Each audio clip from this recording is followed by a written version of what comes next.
Yes, here we are again. Another episode of Cannabis News. I'm your host, Joe Clare. It is November 12th, 2018. A new week here at the Marijuana Times. Check us out at marijuanatimes.org. Click the video tab to find this show. Also, a bunch of great articles on there from a bunch of great writers. Social media links and more. marijuanatimes.org for all of your cannabis news needs, your industry needs, all that stuff. Just go look at it. It's cool. Also, if you want the audio-only version of the show, you can search the Marijuana Times on Apple Podcasts. Today, we're talking about 2019 and whether or not it will go down in history as the year of federal marijuana law reform. Also, some retail recreational news out of Massachusetts and some medical marijuana news out of Ohio. All of that is coming up. But first, of course, Cannabis News is brought to you by Natureside. Nature-side.com and their organic, all-natural pesticides. Grow safe and poison-free. Don't use harmful chemicals on what you are growing. Don't use banned pesticides. All of this can be accomplished when you go to nature-side.com, a proud sponsor of Cannabis News. They've been with us since the beginning. Go check them out. Don't dump a bunch of harmful pesticides on your cannabis grow. That's horrible. Why would you do that? Well, I hope you wouldn't. I hope if you watch this show, you're not one of those people. Which is not good news for our sponsor. We want those people to see and then say to themselves, hey, I shouldn't do that. I shouldn't put harmful chemicals on what I'm growing and people are going to be ingesting. We'll see. We'll see how it goes. This first story comes to us, of course, from marijuanatimes.org by yours truly. I got to talk with Justin Streekel, who's the political director for the National Organization for the Reform of Marijuana Laws, a.k.a. NORML. Also, I talked with Michael Collins, the interim director of the Office of National Affairs for the Drug Policy Alliance, a.k.a. the DPA. Talked to them about 2019, possibly being the year of federal marijuana law reform. Obviously, a lot of things happened that would make that possible. The Democrats took the House of Representatives. We've talked a lot on this show about, how the old guard of the Democratic Party, the older people, the Nancy Pelosi's and such, they're not really, all that geeked, as the kids say, about marijuana law reform. It's the younger guard, which when I say younger versus older, we're talking about like the older guard is like 80s, the young guard is like 50s and 60s. So, they're all older folks to be sure. But when I say the new guard of the Democratic Party, I'm talking about the ones who are interested in marijuana law reform, who are very vocal about it in the press and on social media, especially Twitter. Whether those people hold sway and get their medical marijuana bills through, their recreational marijuana bills, banking bills, tax bills, whatever, we've talked a lot about the logjam of bills that are in the House of Representatives. Those bills, of course, were logjammed the way they were because of Representative Pete Sessions, who, of course, has lost his seat in Congress. He's no longer on the Rules Committee of the House because he's no longer there. He was the chairman. Now the chairman of the House Rules Committee will be a Democrat. I probably could have looked up who that's going to be, but I did not because I just now thought of it. I can't go back in time, so we have a conundrum. There's certain limitations to what I have going on here. In any case, it'll be a Democrat who is the chairman of the House Rules Committee, likely someone who will not use their power to specifically block marijuana bills the way that Representative Sessions did. Also, of course, speaking of Sessions, Jeff Sessions, no longer Attorney General. That may help a lot. At least that removes a very vocal critic of cannabis from the heart of the Trump administration. So you see that story, and I talked with, like I said, I talked with Justin and Michael from their respective organizations. It's linked in the description of this video, but things are looking up when it comes to 2019 and the possibility of federal marijuana law reform.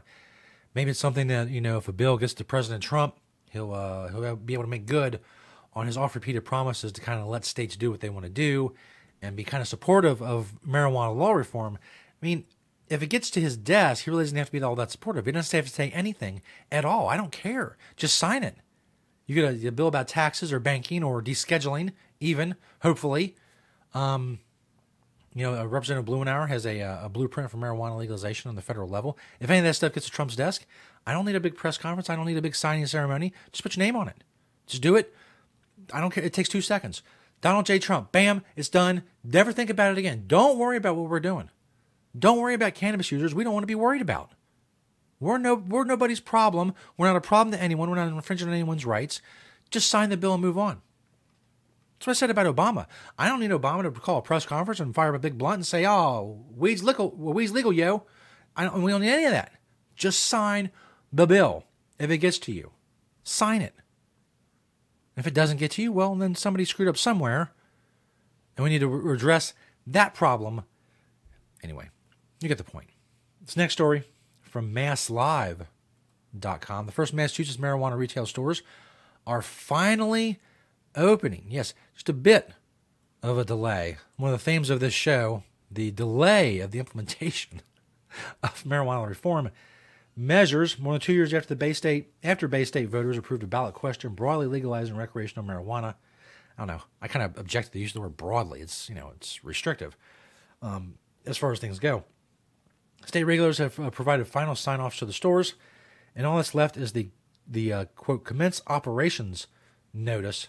The specific opening dates are still unclear. So when the title says they're finally opening, we don't know when that's going to be. So they're not really finally opening because there's none open.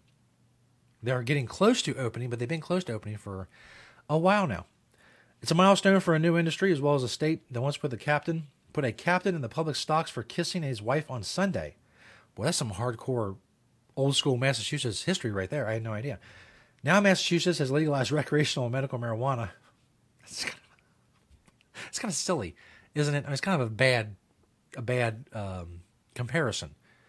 I mean, some states had slavery, and then if they'll say, "Oh well, a state that once had slavery now has legalized medical marijuana." It's incredible. Is it really?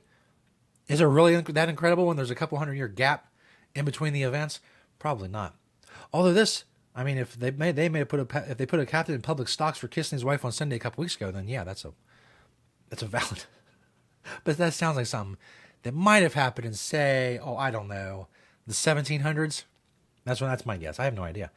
For marijuana advocates, regulators, entrepreneurs, and now customers, things are just getting started. And they have the rules. Again, this is the story's linked in the description of the video.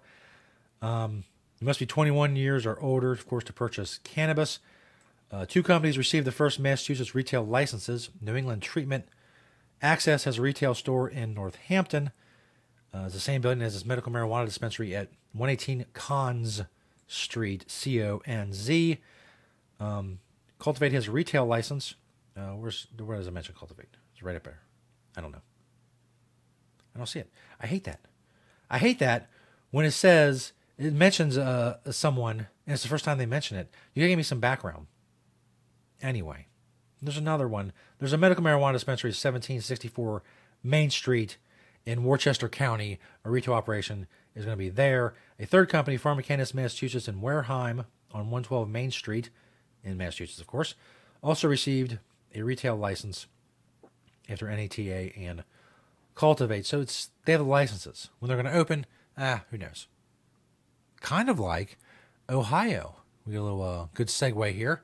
Medical marijuana could be available in Ohio in time for Christmas. There's still not any dispensaries open in Ohio, but there may be product ready for whenever those dispensaries do open. The Columbus Dispatch reports a spokeswoman for the Ohio Department of Commerce says the state's first harvested marijuana plants should be processed, tested on dispensary shelves next month. Spokesperson Carrie Francis says delays in certifying testing labs that gauge potency and examine plant products for contamination has thwarted plans to make cannabis available this month.